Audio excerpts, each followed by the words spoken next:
Hello students, मैं doctor Bhubaneswar Suthar, Mangilal Bagri राजकीय महाविद्यालय नोखा से। हम पढ़ रहे हैं क्वांटम सिद्धांत। पिछले वीडियो में हमने कणों की द्वैत प्रकृति के बारे में अध्ययन किया। डी ब्रोगली के अनुसार तरंगों के समान कणों की द्वैत प्रकृति होती है, अर्थात कण भी तरंग के समान व्यवहार करते हैं। किसी भी कण से संबद्ध तरंग को द्रव्य तरंग कहा गया। तरंग को निरूपित करने के लिए तरंग फलन की आवश्यकता होती है। तरंग फलन साई आर टी से व्यक्त किया जाता है, जहाँ पर आर कण की स्थिति और टी समय को निरूपित करता है।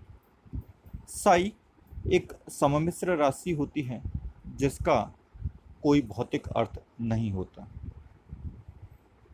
परंतु अगर तरंग फलन का वर्ग किया जाए तो यह किसी स्थान पर किसी समय t पर कण के पाए जाने की प्रायिकता को व्यक्त करता है। इस तरंग फलन साई आर टी के स्क्वायर से व्यक्त राशि को हम स्थिति प्रायिकता घनत्व या पोजीशन प्रोबेबिलिटी डेंसिटी कहते हैं। यह किसी एकांक आयतन में किसी निश्चित स्थिति और समय पर कण के पाए जाने की प्रायिकता को व्यक्त करता है। किसी भी सममिश्र राशि का वर्ग करने के लिए हमेशा राशि के संयुग्मी राशि से गुणा किया जाता है।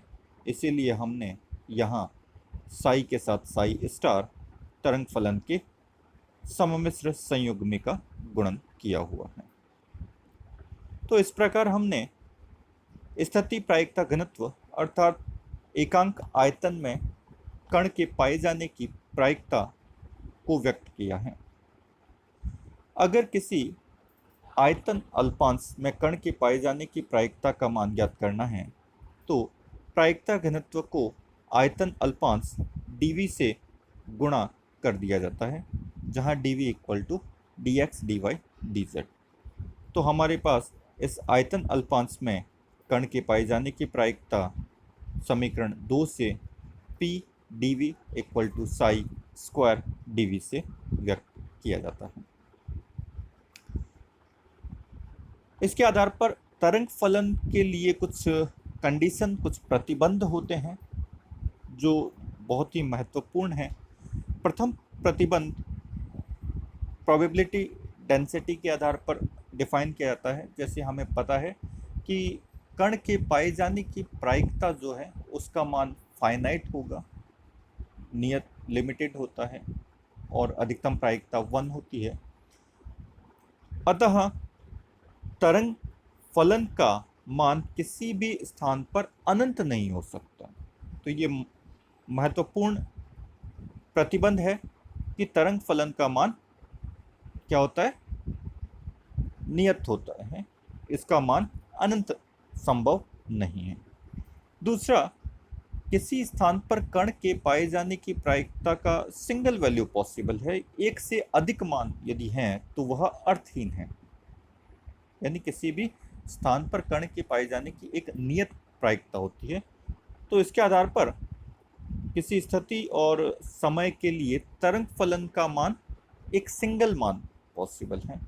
अर्थात तरंग फलन के लिए 2 प्रतिबंध हमने अभी देखे कि तरंग फलन नियत होगा और तरंग फलन का मान सिंगल वैल्यूड होगा, फाइनाइट होगा और सिंगल वैल्यूड होगा। नेक्स्ट, एक इंपॉर्टेंट प्रॉपर्टी हम पढ़ते हैं तरंग फलन का प्रसामान्यीकरण। हमने तरंग फलन को देखा, तरंग फलन साई जो कि स्थिति और समय का फंक्शन होता है, फलन होता है, और इसका वर्ग कर हम किसी भी स्थान पर कण के पाए जाने की प्रायिकता एकांक आयतन में ज्ञात कर सकते हैं और अल्पांश आयतन में ज्ञात करने के लिए dv से गुणा कर दिया जाता है। अगर हमें संपूर्ण आकाश में, पूरे स्पेस में कण के पाए जाने की प्रायिकता ज्ञात करनी है तो हम इसका क्या करेंगे, समाकलन कर देंगे। तो हमारे पास पूरे स्पेस में कण के पाए जाने की प्रायिकता आ गई। इंटीग्रेशन साई आर टी का वर्ग इंटू डीवी, और संपूर्ण आकाश में कण के पाए जाने की प्रायिकता अधिकतम 1 हो सकती है, तो इसको हमने 1 के तुल्य रख दिया। तो हमारे पास ये जो समीकरण आई, इस समीकरण को हम प्रसामान्यीकरण प्रतिबंध या नॉर्मलाइजेशन कंडीशन कहते हैं। बहुत इंपॉर्टेंट पार्ट है। तरंग फलन नियत होता है और यह इस कंडीशन को फॉलो करता है। इसके अलावा तरंग फलन के लिए कुछ और गुण हैं जो हम यहाँ पे देखेंगे। तरंग फलन का जो गुणांक है प्रसामान्यीकरण प्रतिबंध का पालन करता है, और इसका जो प्रसामान्यीकरण गुणांक जो होगा वह समय पर निर्भर नहीं करता। प्रसामान्यीकरण प्रतिबंध जो है वह समय पर निर्भर नहीं करता। जो हमने अभी समीकरण देखा वह हमेशा नियत होती है, काल अनाश्रित होती है। अर्थात प्रोबेबिलिटी पूरे आकाश की याद कर ली और इसका समय के सापेक्ष अगर अवकलन किया जाए तो इसका मान क्या आएगा, 0 प्राप्त होता है। तो यह बहुत इंपॉर्टेंट रिजल्ट है, इसको हम आगे डिस्कस भी करेंगे।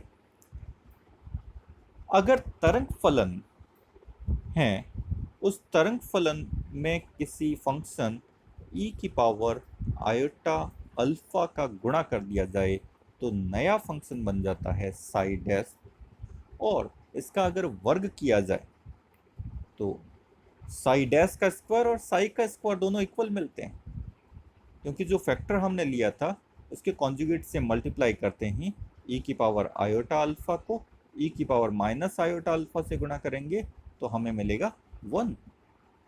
अतः ये जो फंक्शन है वह तरंग फलन की प्रायिकता को परिवर्तित नहीं करता। तो इसमें जो ये अल्फा फैक्टर आया है उस फैक्टर को हम कहते हैं फेज फैक्टर। यह केवल प्रावस्था में परिवर्तन करता है, कण की प्रायिकता में कोई परिवर्तन नहीं करता। इसे प्रावस्था गुणक भी कहते हैं, और प्रावस्था गुणक पर कण की प्रायिकता घनत्व का कोई प्रभाव नहीं होता। दूसरा एक बहुत इंपॉर्टेंट चीज़ है, हमने नॉर्मलाइजेशन कंडीशन के लिए साई स्क्वायर का समाकलन किया। तो यहाँ पे बहुत इंपॉर्टेंट प्रॉपर्टीज होती है तरंग फलन के लिए कि तरंग फलन प्रसामान्यीकरण कंडीशन का पालन करता है, अतः वह वर्ग समाकलनीय फलन होना चाहिए। तरंग फलन के लिए बहुत इंपॉर्टेंट प्रॉपर्टीज है कि वह स्क्वायर इंटीग्रेबल फंक्शन होना चाहिए, तभी वह तरंग फलन के रूप में यूज कर सकते हैं। नेक्स्ट इंपॉर्टेंट पार्ट है प्रायिकता धारा घनत्व, प्रोबेबिलिटी करंट डेंसिटी। अगर तरंग फलन को साई आर टी से व्यक्त किया जाता है और यह m द्रव्यमान के कण को व्यक्त करता है, तो प्रायिकता धारा घनत्व को निम्न फॉर्मूले से व्यक्त किया जाता है, जहां पर s प्रायिकता धारा घनत्व का मान minus iota h cross upon 2m, bracket में psi star del psi minus psi del psi star के तुल्य होती है, जो यहाँ पे हमने एक फॉर्मूला लिखा हुआ है प्रायिकता धारा घनत्व का मान। तो प्रायिकता धारा घनत्व के इस फॉर्मूले को किस प्रकार से ज्ञात किया जाता है, तो बहुत इंपॉर्टेंट क्वेश्चन है, एग्जाम में पूछा जाता है, कई बार पूछा गया है। प्रायिकता धारा घनत्व क्या होता है, इसका फॉर्मूला लिखिए और इस फॉर्मूले को व्युत्पन्न कीजिए, इस सूत्र को स्थापित कीजिए।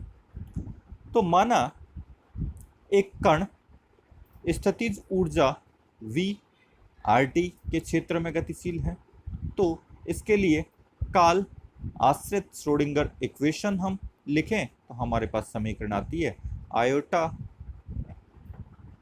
h cross del psi upon del T equal to minus h cross square upon 2m del square psi plus v psi. तो ये समीकरण नंबर 1 काल आश्रित श्रोडिंगर समीकरण को व्यक्त करता है। इस समीकरण का हम क्या लेते हैं? संयुग्मी। संयुग्मी राशि का मतलब होता है कि आयोटा को माइनस आयोटा से रिप्लेस कर दिया जाए।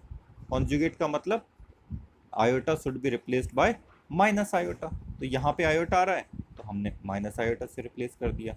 साई जो फंक्शन है उसको हम साई स्टार से व्यक्त करते हैं, तो साई स्टार से व्यक्त कर दिया। Minus H cross square upon 2m constant है, यह रियल क्वांटिटी है तो इसमें कोई परिवर्तन नहीं होगा। डेल स्क्वायर रियल है, उसमें कोई परिवर्तन नहीं होगा। साई की जगह साई स्टार, वी वास्तविक राशि है और साई की जगह साई स्टार। तो इस प्रकार हमने संयुग्मी राशि ले लिया। तो अब समीकरण नंबर 1 को साई स्टार, श्रोडिंगर समीकरण जो है उसको तरंग फलन के कॉन्जुगेट से, और समीकरण नंबर 2 जिसको हमने संयुग्मी राशि संयुग्मी इक्वेशन में कन्वर्ट किया था उसको साई से। समीकरण 1 को साई स्टार, समीकरण 2 को साई से मल्टीप्लाई करना है और घटाना है। तो हमने पहले समीकरण को मल्टीप्लाई करके लिख लिया। तो समीकरण नंबर 3 और 4 आ गई हमारे पास। साई स्टार को मल्टीप्लाई किया, यहाँ पर साई को मल्टीप्लाई कर दिया। अब हमें एक इम्पॉर्टेंट प्रॉपर्टीज़ है संयुग्मी राशियों के लिए, वह पता है कि किसी भी राशि को उसकी संयुग्मी राशि से गुणा किया जाए या उसकी संयुग्मी राशि को उस राशि से गुणा किया जाए, दोनों के गुणनफल में कोई अंतर नहीं होता, क्रम विनिमय नियम का पालन करती हैं। इस गुण का उपयोग करते हुए हमें यह पता है कि समीकरण नंबर 3 और 4 की लेफ्ट हैंड साइड इक्वल आ रही है। अगर 3 और 4 की लेफ्ट हैंड साइड इक्वल आ रही है तो राइट हैंड साइड दोनों इक्वेशन की क्या होगी? एक दूसरे के तुल्य होगी। तो इन दोनों को हमने क्या किया, समीकरण 3 और समीकरण 4 को आपस में घटा दिया। घटाने पर हमारे पास इक्वेशन आ गई iota H cross psi star del psi upon del T, minus और माइनस प्लस हो जाएगा, psi del psi star upon del T. और यहाँ पर ये जो राशियाँ हैं 3 और 4 की वह इक्वल आ रही है, तो ये आपस में कैंसिल हो जाएगी v वाला पार्ट, और केवल ये 2 पार्ट रह गए, इन दोनों को घटा दिया।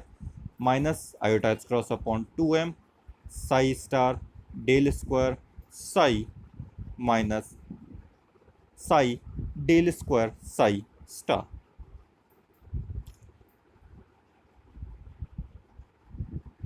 समीकरण का जो लेफ्ट हैंड साइड है उनको हमने सॉल्व कर लिया। साई और साई स्टार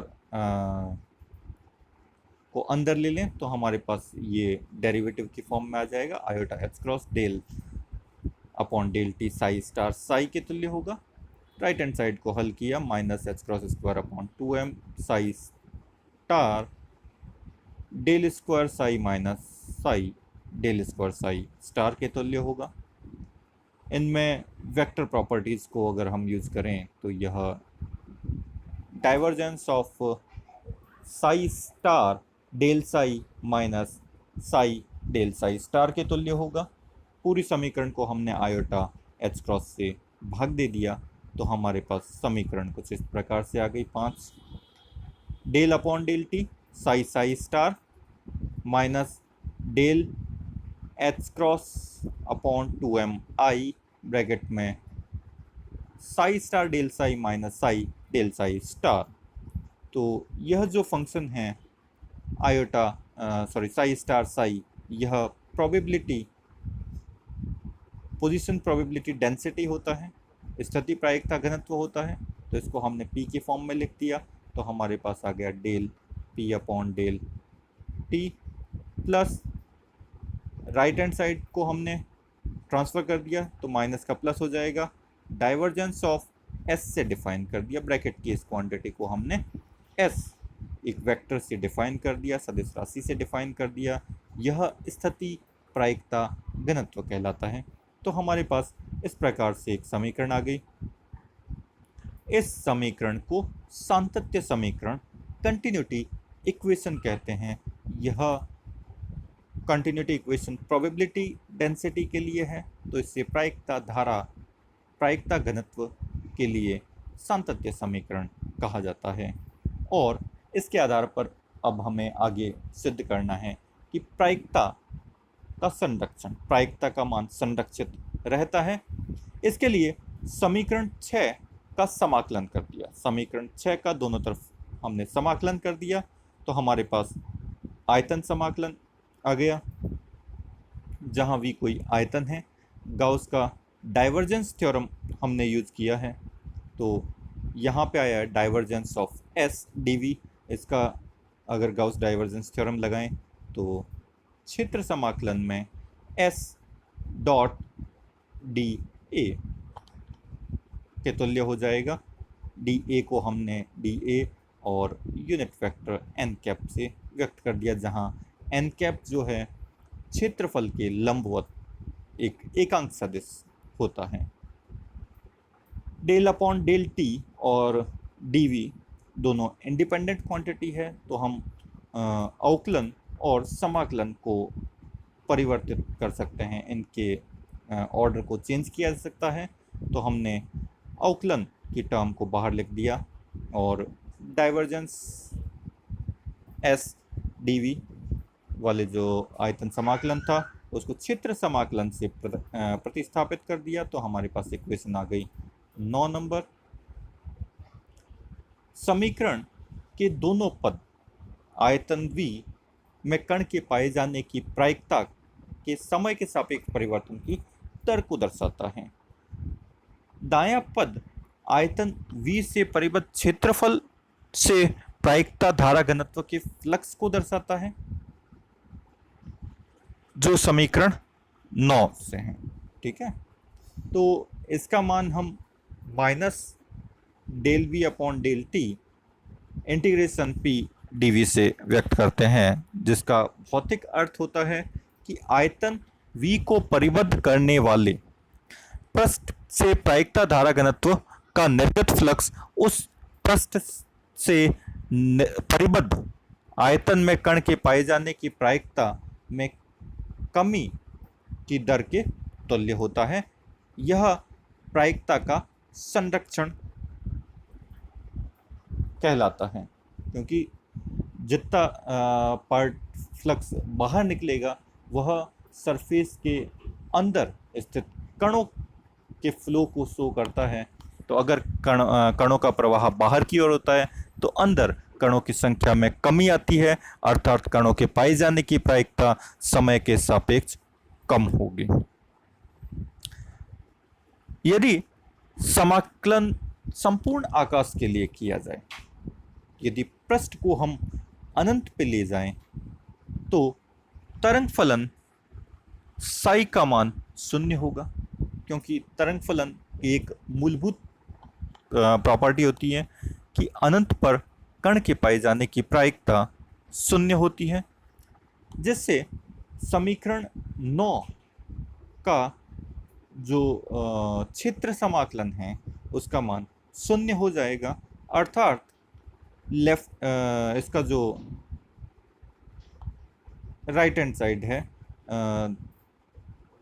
स्थिति प्रायिकता घनत्व में परिवर्तन की दर, इसका मान समय के सापेक्ष जो परिवर्तन की दर है वह 0 होती है, जिससे हमारे पास इक्वेशन आ गई डेल अपॉन डेल टी समाकलन पी डीवी का मान 0 होगा।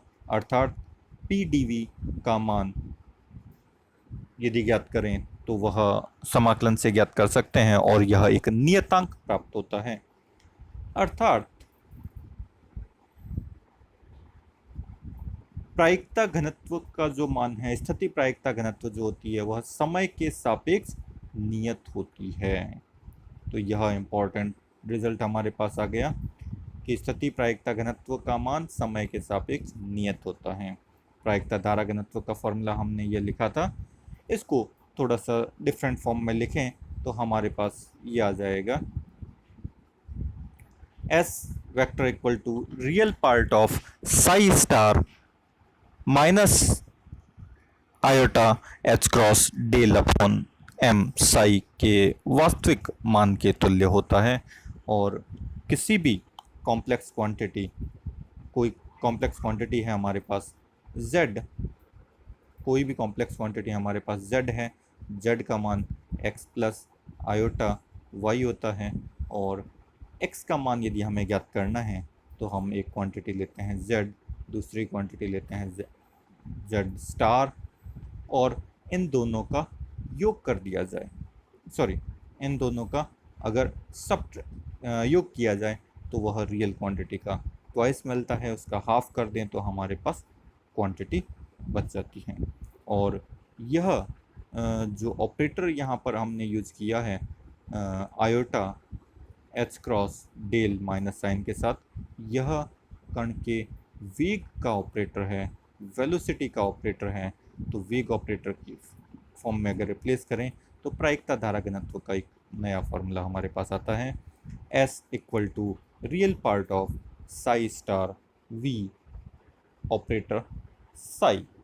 तो यह वेलोसिटी ऑपरेटर की फॉर्म में हमने प्रायिकता धारा घनत्व का फॉर्मूला लिख दिया। तो इस प्रकार हमने देखा स्थिति प्रायिकता घनत्व, प्रायिकता धारा घनत्व, उसके फॉर्मूले को दो अलग अलग रूपों में हमने ज्ञात किया, उसको डिराइव किया। तो यह बहुत ही इम्पोर्टेंट टॉपिक है जो आपको पढ़ना है। धन्यवाद, थैंक यू।